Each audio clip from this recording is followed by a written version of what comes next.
Sí, buenos días. Voy a hablar sobre las revistas de tenis en España y especialmente sobre su historia.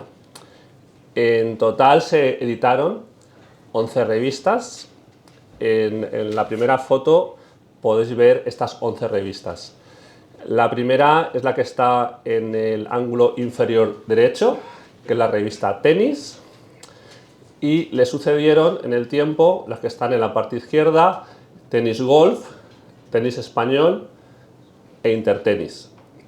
Posteriormente, las del centro: Tenis Ball, Super Tenis, Tenis 7 días, Tenis Digest, Grand Slam. Y por último, las de la parte derecha: Tenis a fondo y Tenis World. ¿Por qué esta conferencia de la historia de las revistas de tenis en España? Pues por dos motivos esenciales. La primera es que las revistas son una pieza más del coleccionismo de tenis. En el coleccionismo de tenis, aunque la pieza esencial es la raqueta, hay coleccionistas de prensas como Emily DeVos, que lo tenemos por aquí. Tenemos coleccionistas de botes de pelotas, coleccionistas de sellos. Hace poquito se incorporó a nuestro grupo José Luis Asensio, que tiene una colección muy importante de sellos.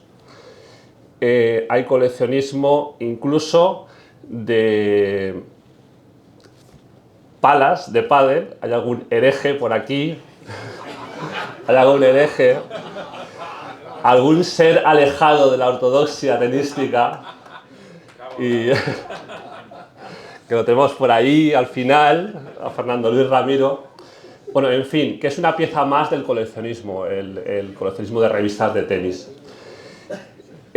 Abarcaría un poco una parte de nuestra asociación, que son los coleccionistas. Pero también las revistas incluyen a los historiadores, porque las revistas son una fuente de información vital y esencial para conocer nuestro pasado. Aparte de la belleza de contemplar fotos antiguas, podemos leer crónicas de los principales torneos y justo muy cerquita de cuando se produjeron. Por lo tanto, es algo muy importante para los historiadores. Entonces considero que es una conferencia pues, muy oportuna para una asociación como la nuestra, que también es de historiadores del tenis. En total, como os he comentado, se publicaron en España 11 revistas que trataban de abarcar todo el mercado nacional, que llegasen a todos los aficionados, jugadores, profesionales de nuestro país. Pero realmente ha habido más revistas en España, aunque el ámbito geográfico pues, era mucho más restringido. Hubo revistas de federaciones territoriales. La Federación Madrileña tenía una revista. La Federación Valenciana también tenía su propia revista, Open, ahora reconvertida en revista digital. Hubo revistas de clubs también, e incluso revistas de academias.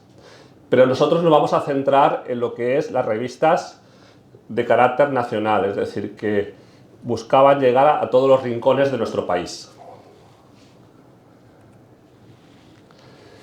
La primera revista de la que vamos a hablar se llamó la revista Tenis. En aquellos tiempos se empleaba todavía la terminología británica, tenis con dos Ns.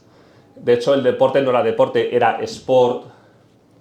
Esta revista se editaba en Barcelona y el primer número de esta revista se editó el 20 de julio de 1921. Estamos hablando de los años 20 del siglo XX. Fue una revista semanal, aunque luego se convirtió en quincenal. Esta revista se publicó durante más de 15 años, hasta que llegó un acontecimiento en nuestra historia, un acontecimiento muy triste, que fue la Guerra Civil Española. Y entonces el último número que se publicó de esta revista fue en marzo del año 36. Ya eran meses muy convulsos para nuestra historia y poco después pues, se desencadenó la guerra civil. Y entre otras cosas, pues provocó la desaparición de esta primera revista nuestra de tenis. Los fines de la revista Tenis eran varios. Por una parte, en un mundo en que no había internet, las comunicaciones no eran tan fáciles como ahora, pues uno de los fines era poner en comunicación a todos los tenistas españoles entre sí. Por otra parte, publicar todo lo que de tenis sucedía en nuestro país. Y también informaba de los torneos internacionales. Al mismo tiempo, que esto le hubiera gustado mucho a Fernando, realizaba estudios sobre la técnica del tenis. La revista Tenis se convirtió en el órgano oficial de la Asociación de Lawn Tennis de Cataluña y 3 años después de su fundación, en 1924, empezó a incluir los boletines oficiales de la Real Asociación de Lawn Tennis de España. Su director fue Raimundo Morales Veloso. Aquí ven una imagen de Raimundo. Es un cromo que también sería una pieza de coleccionismo, En este caso es un cromo de Almagier Chocolates. Eran cromos que regalaban junto a las tabletas. Y es todo un universo este coleccionismo de cromos. Yo tengo la suerte de tener un cuñado que es estadounidense. Él colecciona, así como anécdota, colecciona cromos de jugadores de béisbol. Y me comentó este verano que tiene un cromo que lo tiene guardado en la caja fuerte de un banco porque vale casi $80.000 un cromo de un jugador de béisbol. O sea, es todo un universo que daría pie a otra conferencia. Bueno, pues este cromo de Raimundo Morales me va a servir para hablar un poquito de él. Porque, como he comentado, aparte de ser un homenaje a las revistas, quiero que sea también un tributo a estos directores que soñaron con editar este tipo de publicaciones. Raimundo Morales pertenecía al Real Lawn Tennis Club del Turó y participó en los campeonatos de Francia y de Estados Unidos. Todavía no eran el French Open y el US Open, estamos todavía en la etapa amateur del tenis. Participó también con el equipo español en diversas eliminatorias de la Copa Davis y también en los Juegos Olímpicos de París del año 24. Realmente no tuvo mucho éxito en sus participaciones, pero sí que fue campeón de España en 1925. Durante estos 15 años de existencia de la revista Tenis, se editaron 346 números. Algunos de ellos todavía se pueden conseguir en eBay, Todo Colección, etc.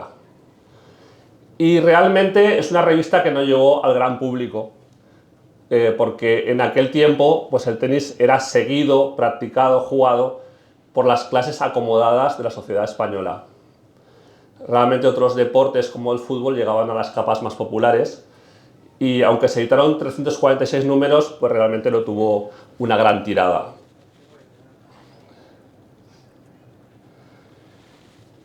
Ojear las páginas de la revista Tenis me parece de una belleza absoluta, porque es ver fotos, leer crónicas de los años 20 y 30 y recordar las hazañas de jugadores como los que ven ustedes aquí, Bill Tilden, René Lacoste y Jan Brotra, el vasco volador, con un revés un poco heterodoxo, ¿no? Como ven ustedes. También Enrico Chet, otro de los famosos mosqueteros, o el estadounidense Ellsworth Vines. Aquí tenemos a Fred Perry o al alemán Gottfried von Cramm. He puesto algunos ejemplos para que vean ustedes algunos de los jugadores que ilustran las páginas de la revista Tenis. Y también esto le gustará mucho a nuestro presidente. También las páginas de la revista Tenis reflejaron los primeros éxitos de nuestros jugadores y jugadoras. entre ellos Lili Álvarez. Lili Álvarez fue la primera jugadora en ganar un torneo de Grand Slam, en este caso de dobles de Roland Garros, con la holandesa Cornelia Bouwman. También Lili Álvarez, llamada la señorita, llegó a la final de Wimbledon en 3 ediciones consecutivas. Aquí tenemos a Manuel Alonso. El nombre de Manuel Alonso da nombre a nuestro campeonato de España infantil. Manuel Alonso llegó a la final del torneo All Comers. En aquel tiempo Wimbledon se disputaba con el sistema de Challenge Round. ¿Qué significaba esto? Que el campeón de la edición vigente ya estaba en la final y se jugaba un torneo del cual salía el desafiante, el desafiador, ¿no? al campeón de la edición anterior. Pues bien, Manuel Alonso llegó a la final del All Comers, estuvo 2 sets arriba, también en el tercero fue por delante, pero tuvo una pequeña lesión y eso le impidió pues, triunfar en ese partido y llegar a la final de Wimbledon. Hubiera sido el primer finalista. Llegó a la final del All Comers, pero no a la ronda de desafío. Esto ha quedado claro, lo de la ronda de desafío, lo sabían ustedes, ¿no? Vale. Luego tenemos a otros 2 grandes jugadores, Eduardo Flaquer y el Conde de Gomar, que fueron finalistas de dobles de Wimbledon del año 23. Todo esto son crónicas que se pueden leer en la revista Tenis. De ahí la importancia de estas revistas para estudiar, recordar y rememorar las hazañas de estos grandes jugadores y héroes del tenis. Subcampeones de Wimbledon del año 23, nada menos. O Enrique Bubi Mayer, campeón de dobles mixtos de Wimbledon del año 32, junto a la estadounidense Elizabeth Ryan. Aquí con una chaqueta muy bonita que quiero que tengáis en la mente porque luego aparecerá. La chaqueta de Enrique Bubi Mayer, campeón de dobles mixtos de Wimbledon del año 32. También la revista Tenis cubrió los torneos que se jugaban en España y entre ellos el primer gran evento internacional que se desarrolló en nuestro país, que fue los Campeonatos del Mundo en Pista Cubierta del año 23, celebrados en Barcelona, y que tuvo como campeón a Enrico Chet. Aquí tenemos un cartel de ese torneo, otra pieza de coleccionismo, también daría pie a otra conferencia, que es la historia de los carteles de tenis.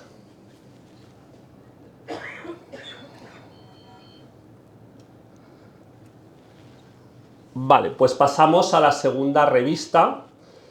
Pasaron 10 años desde la desaparición de la revista Tenis hasta que apareció la siguiente. Se llamó Tenis Golf, aunque su nombre oficial fue Revista Mensual de Tenis, Golf, Bridge, Polo, Esquí, Vela y Tiro. Se consideraba que una revista en exclusiva de tenis pues no iba a llegar a mucho público y entonces se amplió el espectro de deportes que trató esta revista. Apareció en enero del año 46, es decir, 10 años después de la revista Tenis, y estuvo en los kioscos hasta diciembre del año 50, es decir, estuvo 5 años entre nosotros. Se editó en Barcelona. Aquí ven ustedes la portada del número 1, que tiene como protagonista al jugador francés Yvon Petra, que tiene una historia muy curiosa porque Yvon Petra durante la Segunda Guerra Mundial estuvo en un campo de concentración nazi y cuando acabó la Segunda Guerra Mundial fue capaz de ganar el torneo de Wimbledon en el año 46, justo en el momento en que empezó a publicarse esta revista de tenis golf. Aquí mi pequeño homenaje a su director, a Buenaventura Platja Coll, que fue un ilustre abogado de Barcelona, pero que su amor por el tenis y por otros deportes pues le llevó a ser fundador, propietario y director de la revista. Buenaventura fue una auténtica enciclopedia tenística y su amor por los datos le llevó a la Real Federación Española de Tenis y ocupó el puesto de presidente del Comité de Codificación. Platja Coll también fue juez árbitro de diversos campeonatos de España, eliminatorias de Copa Davis y formó parte del comité de organización del Campeonato del Mundo en pistas cubiertas en Barcelona, torneo del cual hemos hablado antes y del cual hemos visto el cartel. Buenaventura Platja fue un personaje muy admirado en la vida de la capital catalana y, como habrán visto ustedes, el nombre de la revista, Tennis Golf Bridge, pues también recogía el testigo de su amor por el bridge, que es un juego de naipes, y de hecho Buenaventura fue presidente del Círculo Español de Bridge. Buenaventura, por la publicación de esta revista, recibió un galardón muy importante que fue la prestigiosa Medalla de la Virgen del Carmen. Y contó con muchos colaboradores para todos los deportes tratados, y en el caso concreto del tenis, entre otros, destacaría a José Mir Servat y Carlos Sindreu. Pasamos a la tercera revista, que ya la empezarán a conocer todos ustedes, que es Tenis Español. Esta revista, aquí tenemos la portada del número 1, que tiene como protagonista principal al estadounidense Tony Traver. Nació en enero del año 56 y estuvo en los kioscos más de 4 décadas, hasta mediados de los años 90. Es de momento la revista más longeva de nuestra historia. Tuvo una periodicidad mensual y, al igual que las dos anteriores, se editó en Barcelona. Ojear las páginas de la revista Tenis Español es recordar muchos grandes éxitos, entre ellos pues las hazañas del equipo español de Copa Davis a finales de los años 50, con héroes como Manolo Santana, José Luis Arilla, con el cual contamos en el anterior congreso, con Juan Gisbert, etc. Los éxitos de Super Manolo, que ganó en el tenis amateur 2 Roland Garros, Wimbledon y el campeonato de Estados Unidos.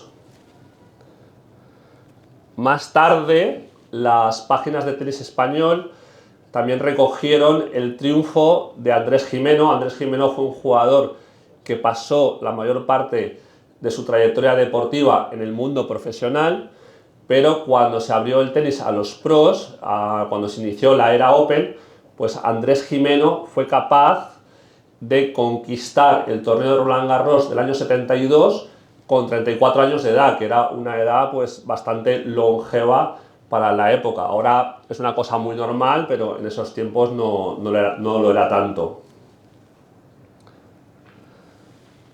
También los éxitos de Manolo Orantes, entre ellos el US Open, porque ya era Open, del 75, que se jugó sobre tierra batida. El US Open no se ha jugado siempre en pista dura, se jugó principalmente sobre hierba, y hubo 3 años, de 75 al 77, que se jugó sobre el hard true, la tierra verde americana, y Manolo Orantes fue capaz de triunfar en uno de ellos. Luego Eduardo Pupo conoce la historia del partido que jugó con Guillermo Vilas y bueno, la contó el año pasado, que fue muy emotiva la charla, por cierto. Y bueno, en los años 90, pues las páginas de Tenis Español pues también recogieron los éxitos de Sergi Bruguera, que fue campeón de Roland Garros en los años 93 y 94, ganando a Courier y a Berasategui. Casi una pena que no estuviera este año aquí en el congreso, estuvo a puntito de venir. Pero creo que tiene la boda de Roberto Carretero, ¿no, Igor? Sí. Bueno, como su propio nombre indica, Tenis Español informaba de todo lo que rodeaba a nuestro tenis patrio, además de todos los torneos internacionales que hemos hablado. Pero tenía la mayor parte de sus páginas pues trataban de cubrir toda la información que tenía que ver con nuestro tenis. Se convirtió la revista en el órgano oficial de la Real Federación Española de Tenis e incluía en sus páginas sus boletines.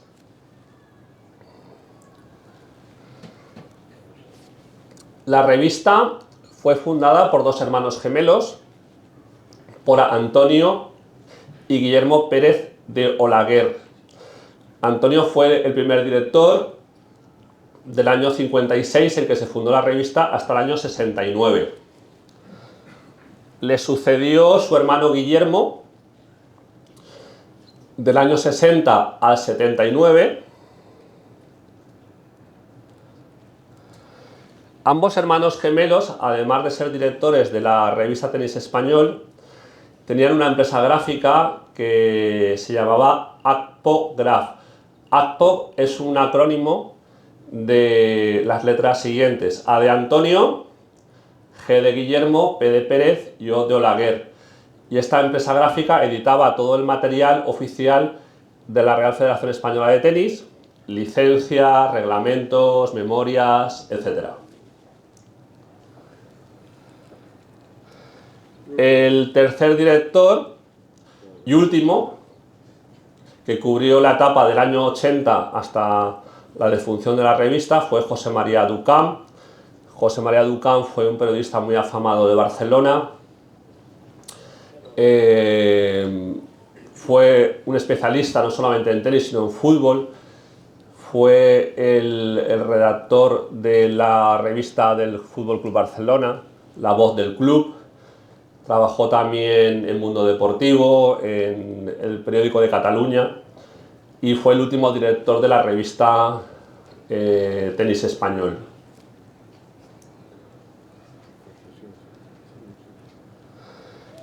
La revista Tenis Español contó con diversos colaboradores y me gustaría preguntarles a ustedes quién es este jugador mítico y legendario que aparece aquí, que colaboraba en la revista Tenis Español con unas crónicas pues muy bellas.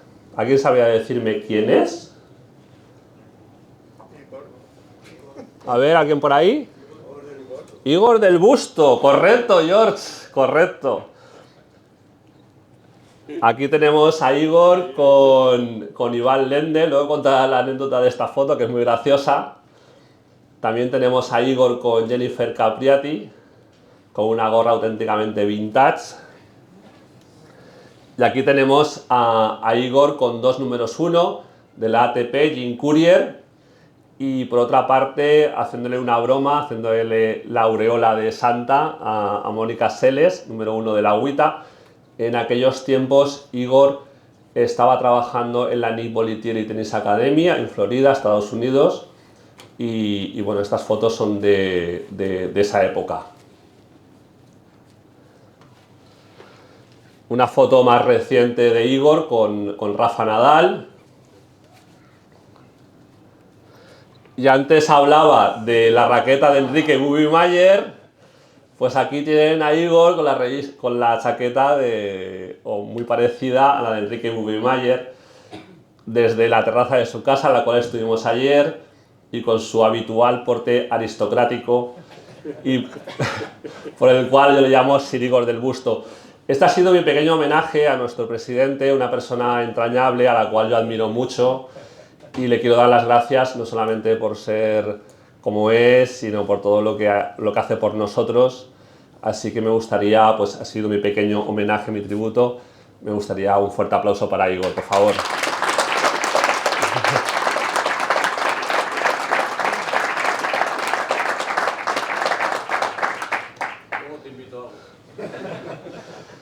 Luego pasamos a la cuarta revista, Intertenis, que yo también tengo cosas para sortear, que luego saltaremos 2 revistas de la revista Intertenis. La revista Intertenis fue la 4ª que apareció en el mercado español. Trató de hacer la competencia a Tenis Español. Si Tenis Español llevaba la palabra español en su título, aquí trató de buscar la palabra internacional. De hecho, Intertenis viene inter de internacional. Y el subtítulo, como ven en la foto, Intertenis, revista de tenis internacional. Y estuvo entre nosotros de julio del 71 hasta abril del 83. Es decir, estuvo más de 10 años en el mercado español, en el kiosco. También te podías suscribir. De hecho, tengo aquí el formulario para suscribirse también. Luego lo sortearemos, a ver quién le toca. Bueno, la portada tenía a Manolo Santana ejecutando un saque. Y como dato curioso, después de editarse las 3 primeras revistas en Barcelona, fue la primera revista española que se editaba fuera de la capital catalana. Se publicaba en Madrid. Empezó a editarse con una periodicidad mensual, aunque luego se publicaban 10 números al año. Su director fue Antonio Sánchez Prieto, del cual hablaremos más tarde porque fue director de otra revista. Entre los colaboradores de la revista Intertenis tenemos al hermano gemelo de Igor del Busto, al australiano Lew Hoat. Fue el colaborador. Fernando tiene una raqueta de Lew Hoat. Pues aquí tenemos al hermano gemelo. La siguiente revista se llamó Tennis Ball. También nació en Madrid en octubre del 79. La portada del número 1 tenía a Manolo Santana como héroe de esa portada y anunciaba su regreso. Aquí me ha hecho mucha gracia la carta de presentación de esta revista, ¿no? Porque se movía entre un pesimismo existencial y un optimismo desaforado, ¿no? Y por eso la he puesto, ¿no? Es la carta de presentación de la revista. Dentro de lo que es el panorama pesimista, el director afirmaba: en los tiempos que corren, sacar una revista especializada en tenis al mercado no es cosa de cuerdos. La segunda frase es: aparece entre dificultades, la carestía de la vida, la crisis económica, los costos de producción desorbitados. Y la tercera frase, negativa, es: iniciamos un camino que nos imaginamos como un sendero cubierto de espinas y no de pétalos de rosa. O sea, el pesimismo era total en una carta de presentación. Pero, exactamente, ¿para qué la hizo? Pero al mismo tiempo, era muy optimista, y quizás con unas expectativas muy exageradas, pretendían llegar a los 10.000 lectores. La carta finalizaba con comienza en este mes de octubre un partido muy largo. La realidad es que no lo fue, pues 10 números más tarde, claro, con ese pesimismo de la primera parte de la carta, pues en agosto del 80 Tennis Ball bajaba la persiana, es decir, duró 10 números. Tennis Ball tuvo una vida muy efímera, aunque no tiene el récord, que ya veremos que fue batido por otra publicación. Su director fue Basilio Rogado Adalía. Si no triunfó en el mundo del tenis, sí que triunfó en el mundo del periodismo. Fue director de Matinal Ser, de Hora 25, trabajó en Televisión Española, Antena 3, bueno, fue un director de programas informativos que tuvo mucho éxito, aunque en el mundo del tenis, como hemos visto, pues no lo hizo.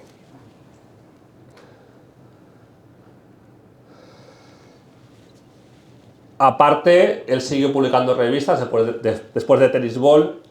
Y, por ejemplo, pues triunfó en revistas como Viajar, de la cual fue director del 84 al 86, y también de una revista que muchos, cuando éramos adolescentes, éramos muy fans de esa revista. Éramos muy fans y supongo que muchos de ustedes también. Él fue el director de la revista Interview, del año 86 al 91.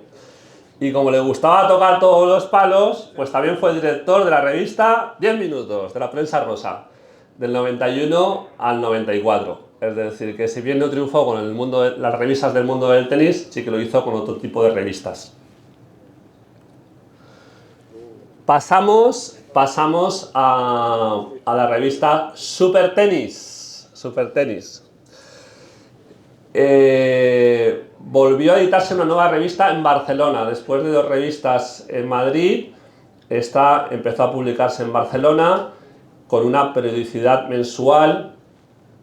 El número 1 tuvo como protagonista a Björn Borg, que anunciaba su adiós en el torneo de Montecarlo, aunque hubo un número 0 de lanzamiento, que data de mayo del 83.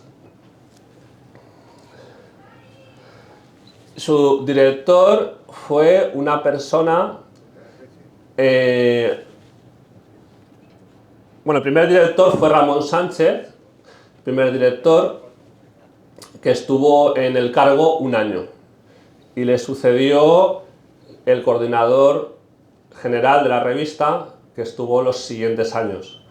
Es una persona a la cual admiro mucho, es uno de mis ídolos, es una enciclopedia tenística, una persona que me ayuda muchísimo en todo y a la cual pues quiero muchísimo. Y esa persona es Pedro Hernández.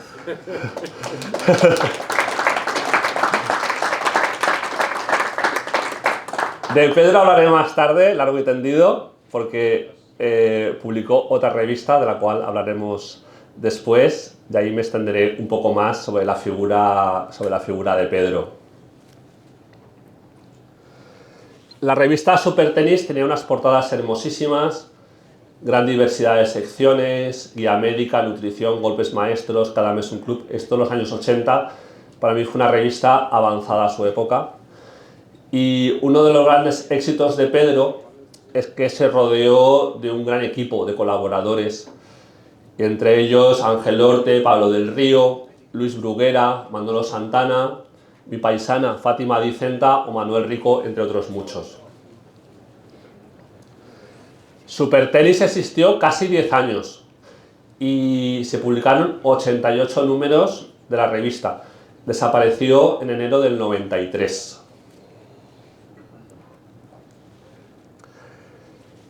La siguiente revista se llamó Tennis Digest. Aquí tenemos la portada del número 1 y tenemos aquí a John McEnroe, que se había coronado campeón del Grand Prix de Madrid. Nació en abril del 84, se editó en Madrid y se cerró unos 6 años después, en noviembre del 90, tras 63 números editados. A lo largo de su historia tuvo 3 directores. El primero fue Antonio Sánchez Prieto, del cual hemos hablado anteriormente, porque fue el director de Intertenis. Le sucedió en el cargo Miguel Ángel Zubiarraín, del cual hablaremos más tarde, porque es el director de la revista Grand Slam. Y la tercera persona que dirigió la revista fue María Alonso, que es la primera y última mujer en ser directora de una revista de tenis. Fue la primera y no ha habido ya más directoras. Y como dato curioso, tuvo como asesor a Matías Prats, que bueno, todos lo conocerán por la televisión, periodista muy afamado. Pasamos a Tenis 7 días, que, como ven ustedes, tienen un formato diferente, tiene un formato de periódico. Trató de emular a una publicación que yo seguía muchísimo, que es El Ciclista. A mí me gusta mucho el ciclismo y me sigue gustando muchísimo. Entonces, en el año 83 nació un periódico semanal de ciclismo que se llamó El Ciclista. De hecho, la redacción estaba al lado de mi casa, en el barrio de Ruzafa, un barrio muy castizo de la ciudad de Valencia. Y yo todas las semanas lo compraba y tuvo un éxito sin precedentes. Y Tenis 7 días pues trató de emular ese éxito como un periódico. La portada del número 1 tiene a Henrik Sjöström, el jugador sueco, que había ganado el torneo de Montecarlo la semana anterior. Se editó en Barcelona este periódico. Su director fue Miguel Rico Jiménez, pero la verdad es que su vida fue muy efímera. De hecho, batió el récord de Tennis Ball y solo duró 4 meses, de abril a julio del 84. Bueno, vamos ya con las 3 últimas revistas. Espero que no les esté siendo pesado la charla. La revista Grand Slam, que todos también conocerán. La portada del número 1 tiene también a una número 1 como Mónica Seles. Nació en el año 91, concretamente en el mes de abril. El director de la revista es Miguel Ángel Zubiarraín. Es un periodista también muy afamado del mundo del tenis. Ha trabajado en los diarios AS, Marca, Cadena SER. Bueno, tiene una trayectoria impresionante. Es un gran fotógrafo. Ha cubierto como 150 Grand Slams, más de 1 millar de torneos internacionales. Y bueno, aquí tenemos una foto de Miguel Ángel con su habitual cámara fotográfica. Y por otra parte tenemos aquí a Miguel entregándole a Zubiarraín un premio en la ciudad de la raqueta. Así que también mi homenaje a Miguel Ángel. Bueno, como dato curioso de la revista Grand Slam es que todavía existe. Tiene un formato de revista digital que se puede descargar gratuitamente, pero todo aquel que lo desee puede llamar a Grand Slam y recibir la revista en formato impreso. Pero tiene un coste y te lo envían a casa, no se vende en kioscos. Entonces, realmente se puede decir que es la última revista superviviente de tenis, aunque realmente la gente que pide la revista en papel es un número súper reducido.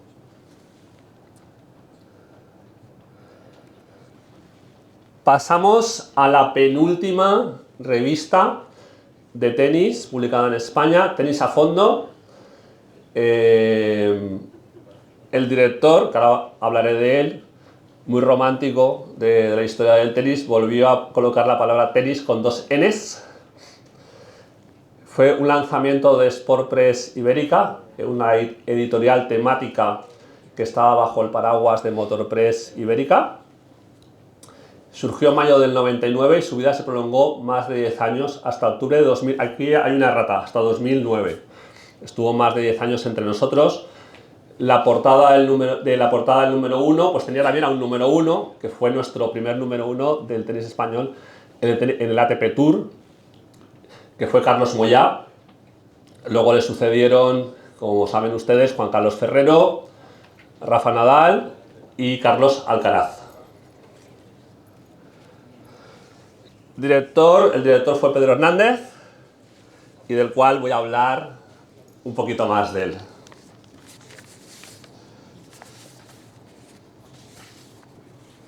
Solo quería hacer una precisión. Lo de tenis con 2 Ns no era por romanticismo, sino era porque para hacer que las fotos de portada fueran más grandes, siempre tapaban la N, entonces se leía tenis. Mira, pues eso no lo sabía. Fue por eso. Pero hicimos los estudios, era como perder una parte importante de la figura de la... Por la portada. Y por eso pusimos 2 Ns, porque la cabeza tapara una, pero no la otra. Muy curioso. Bueno, pues igual que anteriormente le he rendido un pequeño homenaje a Igor, pues ahora quiero rendirle un homenaje a Pedro. Y bueno, esto no me lo sé de memoria, entonces lo voy a leer. Pedro Hernández es periodista y uno de los grandes difusores de información tenística en nuestro país. Su trayectoria es inmensa desde que comenzó allá por el año 1982 como redactor en la sección de tenis del diario Sport. Ya había sido fundador de otra revista tenística, Super Tenis, de la cual hemos hablado antes.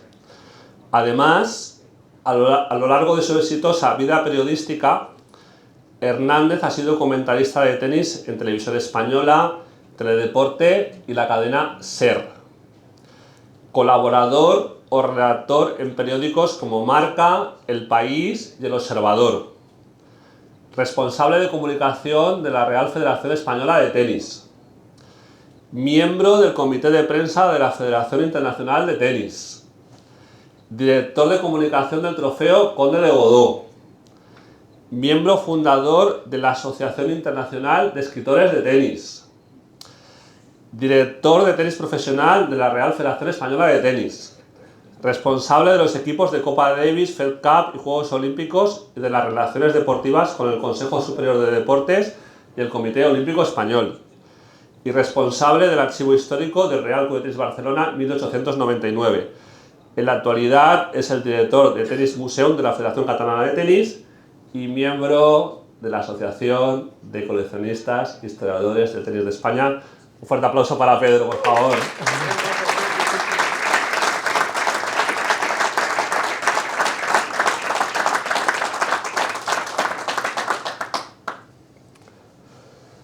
Como redactora jefe, Pedro tuvo a Silvia Ramón Cortés y tuvo de colaboradores a un auténtico Dream Team. Nada menos que Manolo Pollán, Guillermo Salatino, George Homsey, Emilio Sánchez Vicario, Ángel Ruiz Cotorro, Xavier Segura, Bernabé Cobo, Sergio Casal, Ángel Jiménez, Gabriel Urpí, etc. Un auténtico Dream Team. Como coordinador nacional tenemos también a un miembro de nuestra asociación que no está aquí, pero seguro que me verá en vídeo, así que le mando un fuerte abrazo desde aquí, Jordi Gázquez, un fuerte abrazo para ti, y que fue el coordinador nacional de la revista. La revista Tenis a Fondo tenía impresionantes reportajes y crónicas de tenis internacional, secciones como Al otro lado de la red, Historia, Tenis en la red, Aprenda de los campeones, Panorama nacional, En forma. Y como anécdotas diré que Pedro ideó un sistema para conservar las revistas, que ideó unas tapas que no había que encuadernarlas de la manera tradicional, sino que había unas varillas de plástico en la cual la revista se insertaba, la podías sacar cuando quisieras y en cada tomo cabían 12 números de las revistas. Yo tengo toda la colección en esos tomos, y lo cual es de agradecer, porque encuadernar las revistas de la manera tradicional para mí es una herejía auténtica, aparte que se pierden los márgenes, no se lee bien, y entonces ideó un sistema súper bonito. Y por otra parte, sin una de sus secciones, yo no estaría hoy aquí, porque había una sección que era intercambio de material. Entonces, había una especie de casillitas, que en cada casillita ponías una letra, para que el texto no fuera muy largo, y entonces escribías, pues, intercambio VHS de partidos, no sé qué, o intercambio revistas de tenis. Yo estaba buscando unos libros de historia, y entonces publiqué un mensaje. En aquel momento se mandaba por correo postal a la redacción de Barcelona y me mandaba el sobre, y entonces se publicó al mes siguiente ese mensaje, y entonces se puso en contacto. Estaba buscando libros de historia del tenis en aquel tiempo, y se puso en contacto conmigo Julián Núñez, que yo no lo conocía, que está aquí y luego hablará sobre la raqueta Wilson T2000.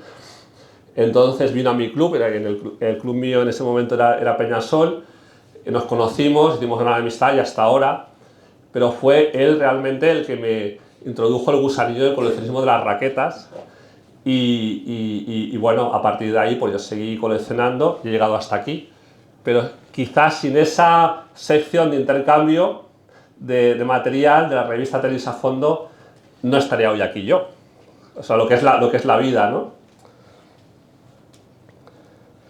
Y pasamos a la última revista, Tennis World, nacida en abril del 2009, tenía como portada de esta revista, el número 1 tenía como portada a Rafa Nadal, que el año anterior había ganado Roland Garros y Wimbledon.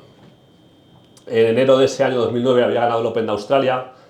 Todo parecía que iba sobre ruedas. De hecho, como ven en la portada, Nadal el amo del mundo. Realmente, lamentablemente, luego pues la lesión de las rodillas le impidió triunfar en Roland Garros de ese año, perdió con Robin Söderling. Luego no pudo jugar en Wimbledon por esa misma lesión. También tuvo problemas emocionales con la separación de sus padres. Pero bueno, Tennis World nació en una época en que el nadalismo estaba en un momento cumbre, porque luego se recuperó y ganó muchos más Grand Slams. La revista Tennis World perteneció al grupo V y contaba con un socio comprometido y privilegiado como Televisión Española. Su director fue Israel García Montejo, aquí estoy con él en el WITA de Marbella. Israel García Montejo es licenciado en periodismo, empezó su carrera en Diario 16, en el suplemento de Crónica del Mundo. Y bueno, el proyecto se gestó cuando se reunió con el editor del Grupo V, Martín Gabilondo, en Alcobendas, y ahí se consideró que era un momento muy bueno para publicar una nueva revista.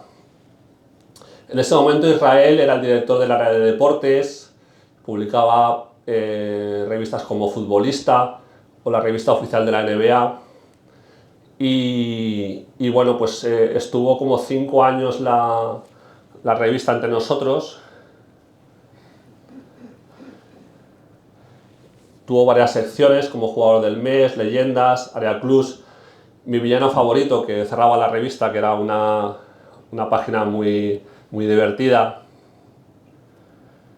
Las ventas del número 1 superaron los 14.000 ejemplares, lo cual es una cifra muy elevada. Y su vida se prolongó durante 5 años hasta 2014. En los últimos tiempos Israel tuvo que abandonar la dirección porque se le diagnosticó un cáncer y cubrió su puesto Javier Méndez Vega, pero él siempre terminaba la revista con una columna y siempre escribió en ella. Luego se reconvirtió en director de una revista digital, Industria del Tenis, en la cual yo colaboro como articulista, y también es director de comunicación del Challenger ATP del Espinar, del ITF masculino de Majadahonda, del ITF femenino de Brezo Osuna, incluso de entidades como Ciudad de la Raqueta. Y bueno, la crisis endémica de las ventas de las publicaciones de papel precipitó el final de esta revista. Y bueno, termino ya mi conferencia con unas palabras que he escrito y que espero que me permita leer. Bueno, pues con el análisis de Tennis World finaliza esta conferencia, que ha tratado de ser un homenaje a aquellas revistas de tenis de ámbito nacional que los aficionados leíamos con pasión. Y también ha sido un tributo a todos aquellos directores que creyeron en este tipo de publicaciones y las hicieron posibles. Una montaña de recuerdos y emociones han recorrido mis venas a lo largo de la redacción de esta charla.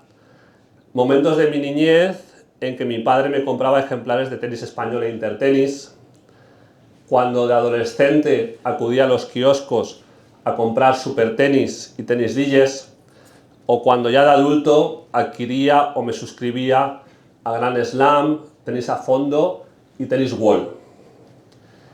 Me han venido a la memoria muchísimos momentos de lectura de aquellas revistas en papel, viajando en el tren o en avión, en las habitaciones de los hoteles de los torneos, tomando un café en cualquier bar, en los momentos previos a un partido para relajarme, en los momentos posteriores a una derrota para hacerla olvidar. Aquellas revistas me trasladaban a un universo soñado de leyendas del tenis, grandes escenarios mundiales, encuentros míticos. Han pasado los años y los tiempos han cambiado. El mundo de Internet y la inmediatez de la información en un clic en nuestro ordenador han hecho que las revistas en papel hayan desaparecido y no encontremos ninguna ya en los kioscos. Pero muchos románticos del tenis aún conservamos como tesoros esas colecciones de revistas. Y las hojeamos para estudiar, analizar y entender la ya más que centenaria historia del tenis. Pasarán más años y esas revistas se olvidarán quizás para siempre. Pero mientras existan todavía Igores del Busto, Pedro Hernández, Israel García Montejo, Julián Núñez, Eduardo Pupos, Fernando Esteves, todos vosotros, la llama seguirá viva. Mientras suceda eso, siempre podremos decir aquella frase de Blade Runner, reina de una película de Ridley Scott: hemos visto cosas que vosotros nunca creeríais. Atacar naves en llamas más allá de Orión. Hemos visto rayos C brillar en la oscuridad cerca de la puerta de Tannhauser. Pero también afirmar, continuando el monólogo del replicante Roy Batty, que hemos contemplado a Manolo Santana levantando sus trofeos de Grand Slams en las páginas de tenis español, a Sergi Bruguera alzando sus brazos victoriosos en Roland Garros en números de supertenis, a todos los miembros de la Armada masculina y femenina en las brillantes fotografías de Grand Slam, a Moyá, Ferrero y Nadal de números 1 del mundo en tenis a fondo, a Rafa Nadal conquistando el planeta y siendo el amo del mundo en Tennis World. Mientras existan coleccionistas que conserven esas revistas y apasionados por la historia que las lean como todos ustedes, todos esos momentos nunca se olvidarán, jamás se perderán como lágrimas en la lluvia. El replicante Roy Batty afirmaba que era hora de morir. No es hora de morir, nos quedan muchos años de existencia, seguiremos coleccionando, teniendo congresos, pero sí que es cierto que es hora de finalizar esta conferencia, así que les doy 1.000.000 de gracias a todos ustedes.